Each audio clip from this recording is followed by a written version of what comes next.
Ay, ako po ay nagtataka dito po kay PCO Undersecretary Claire Castro na parang meron ho talaga itong personal na galit, no? Kay dating Pangulong Rodrigo Duterte na kasi kapag may mga issue na itinatanong ang mga reporter ay madalas po idinadawit niya yung dating Pangulo. Katulad ho ngayon at kanina ay nagkaroon po ng press con dyan po sa Malacanang. At ang tanong ho ng reporter, oh, sa Malacanang ay kung ano masasabi ng Malacanang o ng Pangulo dito po sa mga kandidato ngayon, ngayon 2025 midterm elections.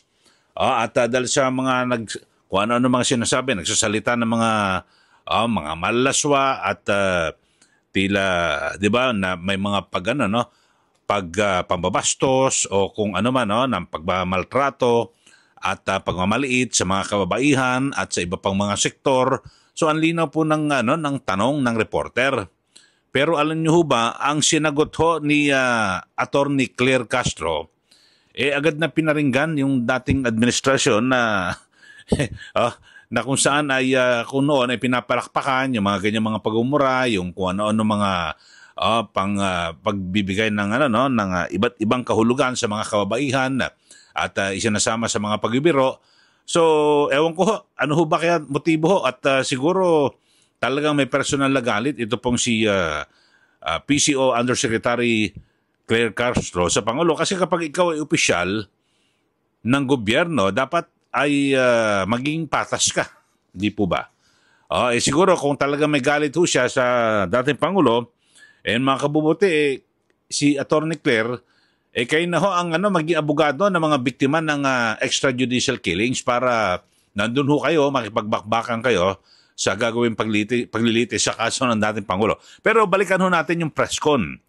At maliwanag na maliwanag, hindi man niya direktang binanggit ang dating Pangulo, o ito pakinggan niyo ho, yung kanyang pagbanggit ni Yusek Claire Castro, na ang tanong, yung kasalukuyan na mga kumakandidato sa 2025 elections, pero binalikan po yung nakarang administrasyon, no, ni dating Pangulong Duterte. Pakinggan po natin at panoorin niyo po ito, mga kababayan. Lately, marami pong mga kandidato for the midterm elections ang napapansin because of their misogynistic or insensitive comments made during their campaign. Ano po ang reaksyon dito ng palasyo at kung may panawagan din po tayo sa mga kandidato? Paano nga ba ang ganitong klaseng pananalita noon ay pinapalakpakan?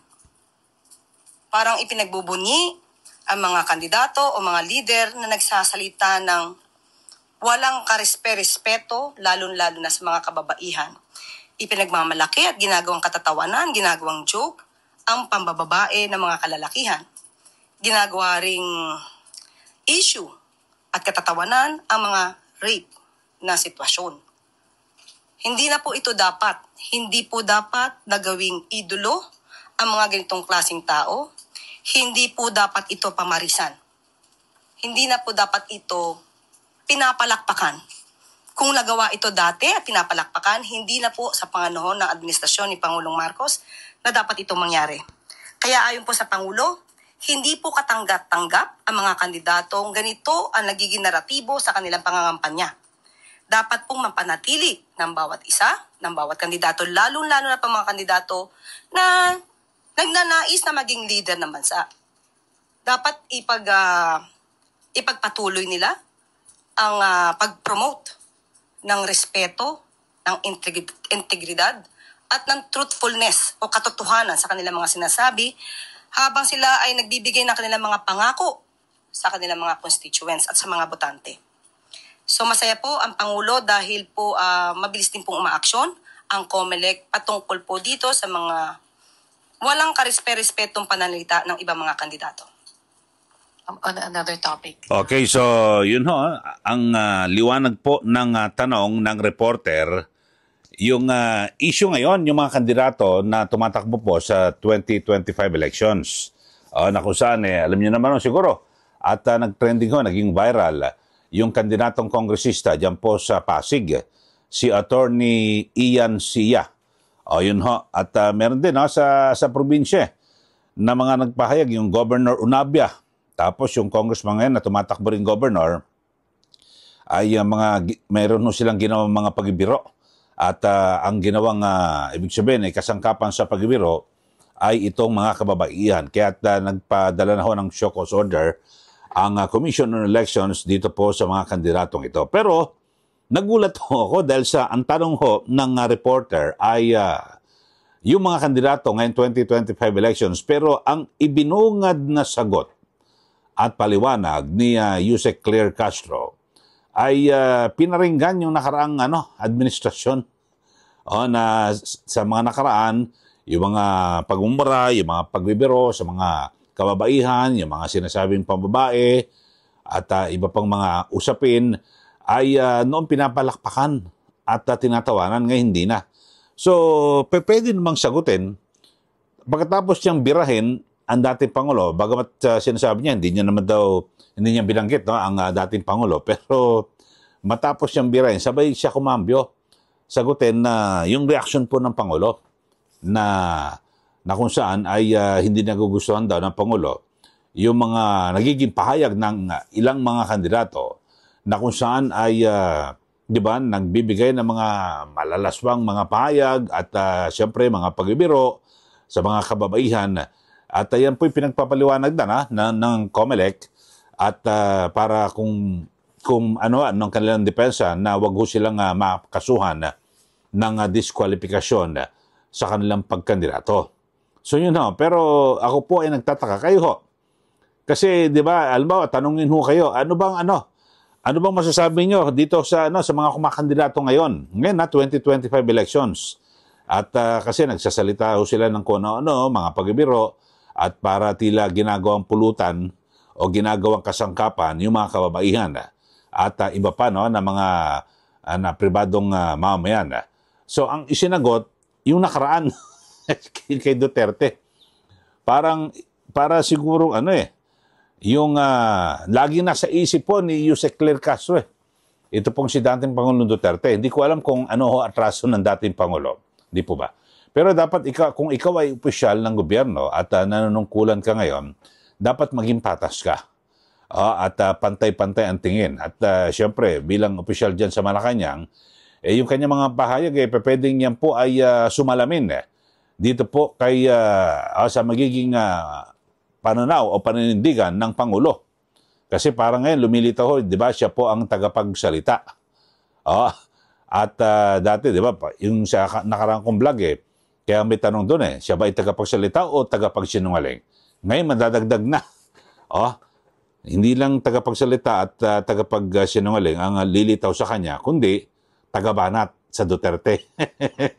Yun ho. Ang layo ng sagot Bagamat si dating Pangulong Duterte ay kandidato ngayong mayor dyan po sa Davao City, pero hindi po siya nangangampanya. Nakakulong po siya doon sa ICC, sa The Hague, Netherlands. Kung kaya't ang pinapatungkulan ng tanong ho ng reporter ay yung mga kandidato ngayon, 2025 elections na nangangampanya. Katulad doon dyan sa Pasig, di po ba? Yung kumakandidatong kongresista. So, yun po.